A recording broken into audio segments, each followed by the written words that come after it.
युवाओं की धड़कन, भारतीय जनता पार्टी का भविष्य, केंद्रीय मंत्री और मेरे बड़े भाई परम आदरणीय अनुराग ठाकुर जी, आदरणीय जिला अध्यक्ष, मंच पर आसीन सभी पूर्व जिला अध्यक्ष, प्रदेश पदाधिकारी एवं प्रदेश कार्यकारिणी सदस्य, जिला के महामंत्रीगण, जिला के उपाध्यक्ष, इधर पर भारतीय जनता पार्टी का अदब से बात कर सेवा करने वाले किश्तवाड़ के सभी वरिष्ठ बंधु, मेरी माताएं, मेरी बहनें, मेरे नौजवान दोस्तों, और विशेषकर आज जिस व्यक्ति की शान में यहां का एक्स सर्विसमैन संगठन कैप्टन शिव कुमार तथा वीर चक्र विजेता कैप्टन लक्ष्मण दास के नेतृत्व में अलग सी पहचान में बैठे हैं, पूरी टोपी लगा के, मैं आप सबका अभिवादन करता हूं। विशाल संख्या में हमारे गुज्जर बरादरी के भी भाई यहां पे मौजूद हैं, मैं इनका भी स्वागत करता हूं। एक्स सर्विसमैन संगठन के लोग जितने भी बैठे हैं, मैं आपको एक बात यहां पे कहना चाहता हूं। आदरणीय अनुराग ठाकुर जी केवल राजनेता नहीं है, केवल क्रिकेटर नहीं है। आदरणीय अनुराग ठाकुर जी इस वक्त आर्मी के ऑफिसर भी हैं, इसलिए आपका इनकी शान में आना इस कार्यक्रम की शोभा बढ़ाता है, क्योंकि एक ऑफिसर के लिए भी नेता के साथ साथ एक आर्मी ऑफिसर जो कि अभी इन सर्विस है, आपने काफी बार इनको वर्दी लगा के भी देखा होगा, बटालियंस में देखा होगा, तो मुझे लगता है कि आपका एक अलग से संबंध अनुराग ठाकुर जी के साथ है। साथियों, हम एक चुनावी सभा में हैं। हम सब जानते हैं कि पहली बार देश की जनता ने प्रधानमंत्री को चुनाव होने से पहले ही घोषित कर दिया है। यह भारत के इतिहास में पहली बार हो रहा है, राजनीतिक इतिहास में पहली बार हो रहा है। चुनाव बाद में होगा, लेकिन देश की जनता ने, विदेशों में बैठे राष्ट्राध्यक्षों ने आदरणीय नरेंद्र मोदी जी को भारत का प्रधानमंत्री घोषित कर दिया है। इसलिए हम सब कार्यकर्ता, भारतीय जनता पार्टी के कार्यकर्ता, हम सौभाग्यशाली हैं। हम भारतीय जनता पार्टी के उस दौर में कार्यकर्ता हैं जब देश की जनता ने चुनाव से पहले ही भारतीय जनता पार्टी की सरकार को घोषित किया है। लेकिन मैं इसके लिए केवल हम कार्यकर्ताओं का योगदान है, केवल इतना ही नहीं मानता। इसके लिए हमारी 3-4 पीढ़ियों ने कुर्बानियां दी है।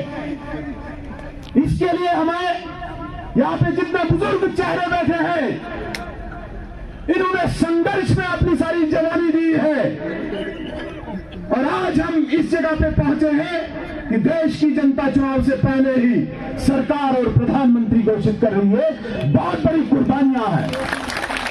माननीय अनुराग जी, आपका किश्तवाड़ से विशेष प्रेम है। मेरे ऊपर भी पिछले 15-20 साल से इनका एक विशेष आशीर्वाद रहा है। मैं थोड़ी सी जानकारी किश्तवाड़ के बारे में आपको देना चाहता हूं। यह वीरों की धरती है, यह देशभक्तों की धरती है, यह राष्ट्रभक्तों की धरती है। 90 के दशक में जब आतंकवाद चरम सीमा पे था, जब कश्मीर घाटी को कश्मीरी पंडितों से खाली कर दिया था, यहां पे राष्ट्रभक्तों को चुन चुन के निशाना बनाया जा रहा था, घरों के घर खाली कर दिए, बसों की बसें खाली कर दी, तब यहां की राष्ट्रभक्त जनता उसमें केवल हिंदू नहीं मुसलमान भी शामिल है। आतंकवाद के साथ टकराए, पलायन नहीं किया, भारत के तिरंगे को यहां पे लहराया और देशभक्ति का परिचय दिया। हम आज के दिन स्वर्गीय सतीश भंडारी जी के कुर्बानी के बाद लेके सैकड़ों हजारों कुर्बानियां हुई और अंत में आज से ठीक 5 साल पहले 9 अप्रैल को जब चुनाव चल रहा था, हमारे एक संघ के प्रमुख कार्यकर्ता चंद्रकांत जी की हत्या हुई। उससे पूर्व हमारे प्रदेश के बड़े नेता स्वर्गीय अनिल परिहार जी और उनके भाई अजित परिहार जी को यहां पे कुर्बान किया। ऐसी सैकड़ों कुर्बानियां हैं जो किश्तवाड़ के गौरवशाली इतिहास को प्रदर्शित करती हैं। लेकिन साथियों, भारतीय जनता पार्टी ने यहां की कुर्बानी को हमेशा आदर और सम्मान दिया है।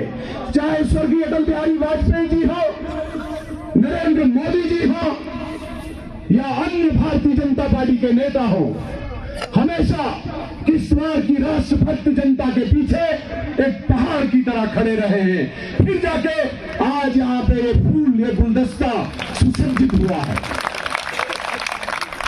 2014 के बाद जब आदरणीय नरेंद्र मोदी जी की सरकार आई, विकास में मुझे लगता है कि जिला किश्तवाड़ जम्मू कश्मीर के किसी भी डिस्ट्रिक्ट से सबसे आगे है, अव्वल नंबर पे है। आज माननीय अनुराग जी, यहां पे लाखों करोड़ रुपया इस वक्त पावर प्रोजेक्ट्स में खर्च हो रहा है भारत सरकार का, और हमारे सैकड़ों नहीं हजारों यहाँ के किश्तवाड़ का बेरोजगार वहां पे रोजी रोटी कमा रहा है। मैंने अक्सर कहा है चुनावी रैलियों में, बेरोजगारी पूरी दुनिया में, पूरे देश में है, पूरे जम्मू कश्मीर में है। अगर बेरोजगारों का कोई आसरा, कोई आशा, कोई अपेक्षा रोजगार की दिखती है, वो केवल किश्तवाड़ में दिखती है। इसीलिए आज उधमपुर हो, कठुआ हो, अनंतनाग हो, कुपवाड़ा हो, आज वहां के लोग भी कहते हैं कि किश्तवाड़ में हमें रोजगार मिलेगा। लेकिन किश्तवाड़ के बहुत सारे अभी भी नौजवान इंतजार में हैं। मैं इस मजबूत मंच से आपको आश्वासन दिलाना चाहता हूं, अभी कुछ खत्म नहीं हुआ है। भारतीय जनता पार्टी की सरकार आगे और आने वाली है। अभी भी बहुत सारे प्रोजेक्ट्स हमारे पाइपलाइन में हैं और जो लोग इंतजार कर रहे हैं, मैं उनको एक आश्वासन जरूर देना चाहता हूं कि सब्र का फल मीठा होता है। जो लोग आज यहाँ पे रैलियां कर रहे हैं, जिनको ये नहीं पता कि उनका चुनाव चिन्ह क्या है, जिनको ये नहीं पता वो किस पार्टी को समर्थन कर रहे हैं और किस पार्टी के लिए वोट मांगने आए हैं, जरा उनका इतिहास पढ़ो साथियों। आज किस नीचाई तक वो गिर गए हैं आप देख रहे हो सोशल मीडिया, जिस प्रकार की गंदी भाषा का उपयोग आजकल ये यहाँ के राजनेता कर रहे हैं। शर्म आ रही है क्या इस राजनीति में? अरे विरोध भी करना है, विरोध की भी एक गरिमा होती है, विरोध की भी एक मर्यादा होती है। आपने तो सारी मर्यादाएं लांघ दी। मुझे नहीं लगता कि आपने कभी इंसानियत का कोई सबक पढ़ा हो।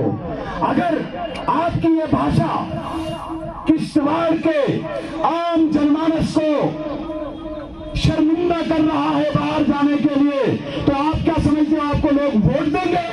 भूल जाओ, किश्तवाड़ से अब वोट मिलने वाला नहीं है। किश्तवाड़ की जनता ने, चाहे हिंदू है चाहे मुसलमान है, एक फैसला कर लिया है कि हम नरेंद्र मोदी जी के साथ हैं और नरेंद्र मोदी जी की सरकार के साथ है।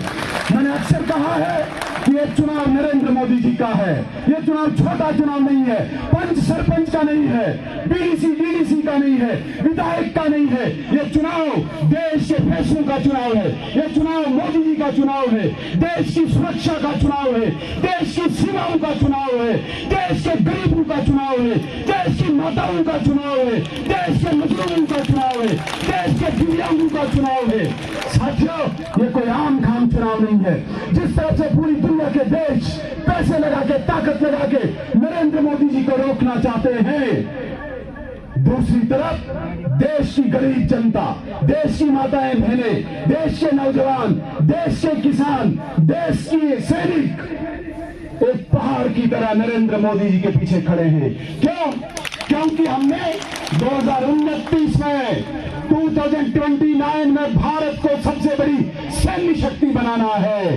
इसमें मैं यहाँ पे बैठे सैनिकों को सल्यूट करता हूँ कि आपकी भी कुर्बानी नहीं भूली जाएगी जब भारत 2029 में देश, हमारा देश दुनिया का सबसे बड़ा सैन्य शक्ति होगा। और जो विकसित भारत का संकल्प आदरणीय नरेंद्र मोदी जी ने दिया है, 2047 में भारत दुनिया की सबसे बड़ी आर्थिक शक्ति होगा। इसलिए हम सब ने ऐड करना होगा कि हमने नरेंद्र मोदी जी को ताकतवर करना है। देश ताकतवर होगा फिर जाके, जिस प्रकार से कल नरेंद्र मोदी जी ने घोषणा पत्र में कहा कि आगे भी 5 साल गरीबों को मुफ्त राशन मिलेगा, 4 करोड़ घर हमने प्रधानमंत्री आवास योजना में दिए हैं, 3 करोड़ घर फिर हम अगले 5 सालों में देने वाले हैं। जो गैस महंगी पड़ती थी गरीब को, उस गैस को सस्ती करने के लिए पाइपलाइन के द्वारा हम गैस घरों में पहुंचाएंगे। साथियों, लंबी स्कीमें हमारे सामने पड़ी हैं। देश को मजबूत करने के लिए हमारे पास एक चुनाव है, लेकिन आदरणीय अनुराग जी, आज आप आए, आपके लिए बहुत प्रेम है किश्तवाड़ के लोगों को। कल परसों इतनी बारिश रही, हमने सोचा ही नहीं था कि सुबह को ही धूप होगी और हम ये कार्यक्रम कर पाएंगे। क्योंकि यहाँ पे सारी जनता पहाड़ों से आने वाली है, अधिकांश रास्ते हमारे बंद हो गए पसियां आने से। ये मुझे लगता है कि 30% जनता भी यहाँ नहीं पहुंची, अन्यथा आपके प्रेम के लिए लोग तरस रहे हैं, लोग यहाँ पे इंतजार कर रहे थे। मैं आपको और आपके जनता के बीच में जो हमारी यहाँ पे बैठी हुई है, ज्यादा टाइम न लेते हुए अपनी बात को विराम देता हूँ और 2 नारों का जवाब आपसे चाहता हूँ। भारत माता की, जोर से पीछे तक नारा गूंजना चाहिए। भारत माता की।